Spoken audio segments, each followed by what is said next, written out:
ubicarnos un poquito en el tema.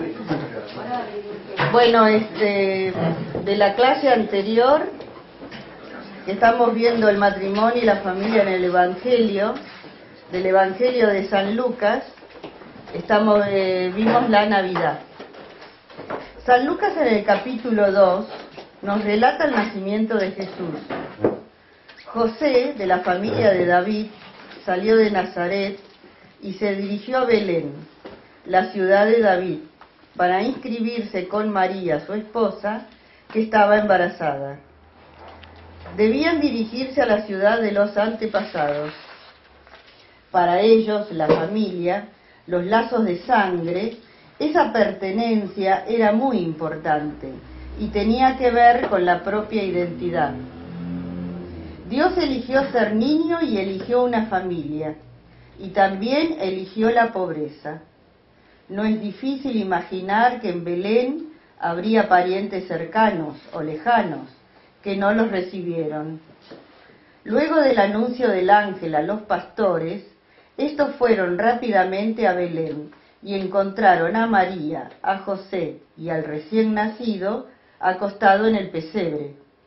El niño es el centro, porque es el Hijo de Dios encarnado. Los padres están en función del Hijo.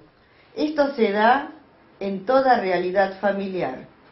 Si el niño viene como don de Dios, hay que respetarlo como don de Dios. Y el gran don de Dios, por supuesto, que es Jesús. María conservaba estas cosas y las meditaba en su corazón. Es la actitud permanente de la Virgen. Es tanta la intensidad, la riqueza que tenía para contemplar, para meditar, porque ella es el vehículo, el canal, el primer testigo, es la madre. Ella vivió de pura fe. Por un lado tenía mucho para deleitarse y por otro, mucho para preguntarse, encontrando las respuestas paulatinamente en el misterio de Dios. El ángel les dijo a los pastores: les traigo una buena noticia. Hoy les ha nacido un Salvador. El único Salvador es el Hijo de Dios. Pero en cierta manera la salvación del mundo está en la familia y depende de la familia, como Dios la quiere, según su plan.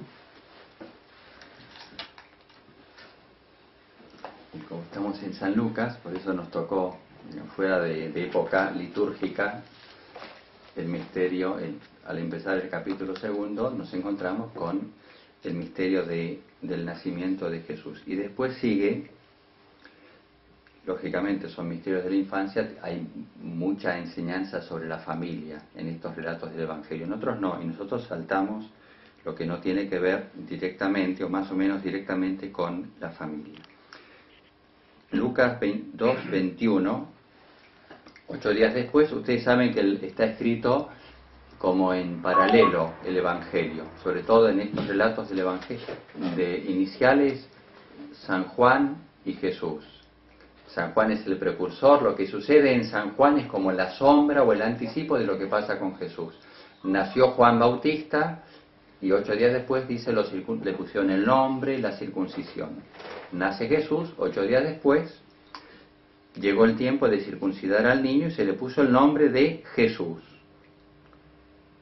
Si el nombre de Juan era importante porque había sido revelado por el ángel, Jesús está más importante, mucho más, sobre todo teniendo en cuenta que en la Biblia los nombres definen o están muy vinculados a la misma identidad. El nombre no es como algo externo, es algo convencional que designa simplemente a una persona desde afuera. El nombre propiamente designa la identidad interna o sobre todo la misión que uno tiene en el plan de Dios. Entonces, el ángel dio este nombre que es Jesús. El nombre podría ser otro, pero es Jesús. ¿Saben lo que significa Jesús?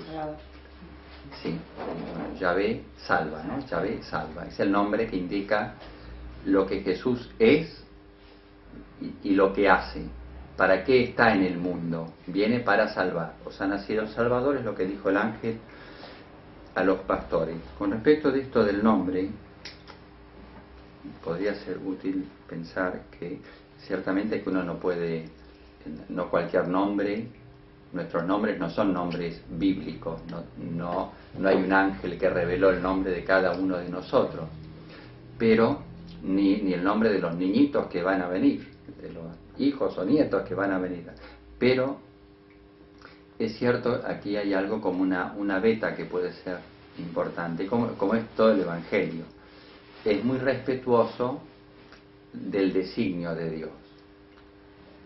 Toda la Biblia es así. El pueblo judío era muy religioso, entonces todo estaba signado por la voluntad de Dios. Había que descubrir, bueno, qué es lo que Dios quiere para esta persona, qué es lo que Dios quiere para esta familia, para todo nuestro destino en la tierra. Estaban pendientes de cuál era la voluntad de Dios. Los fieles, por supuesto que en ese pueblo, el pueblo de Israel, había verdaderos israelitas, como dice Jesús hablando de Natanael, pero había otros israelitas que no eran verdaderos hijos de Abraham, sino que lo eran según la carne, pero no según el espíritu.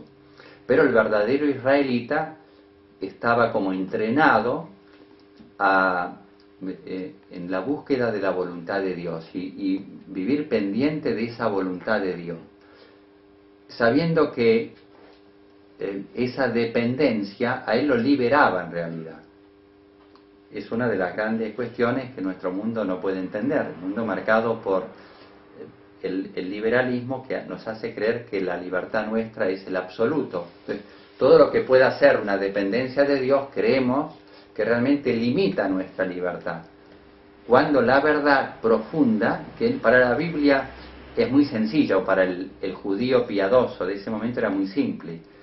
La voluntad de Dios no limita mi libertad, sino que la fundamenta y la ennoblece y la orienta hacia su propia finalidad.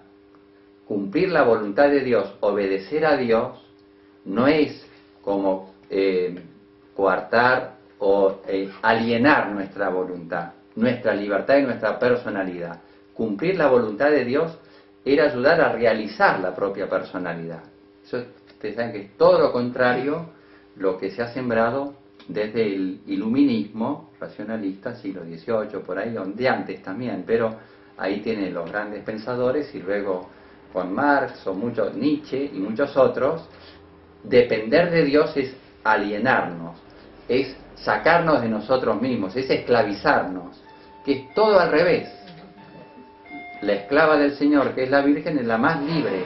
O sea, la dependencia de Dios, que se entiende siempre dependencia filial, es la que constituye nuestra auténtica libertad y nos hace más hijos.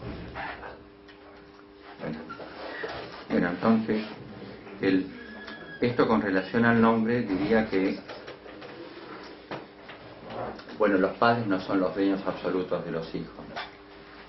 Son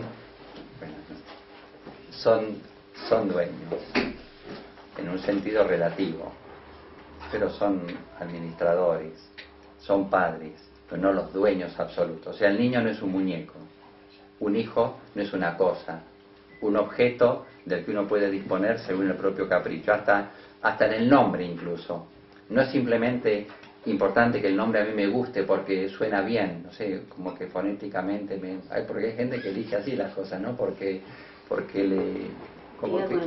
un nombre que está el apellido es, no, eso uno no lo elige, pero otras cosas uno como que las elige así caprichosamente porque está de moda, y bueno, y que el hijo después soporte ese nombre que le pusieron porque sí, pero importa muy poco a veces digamos, la calidad o la relación que pueda tener un nombre cualquiera con el plan de Dios. Como importa a veces poco la educación, todo lo que va orientando el futuro del niño. Uno no ve el futuro del niño en relación con la voluntad de Dios, lo ve en relación con el éxito del mundo, con algo que sea más exitoso, que lo haga, que dé prestigio y que dé plata.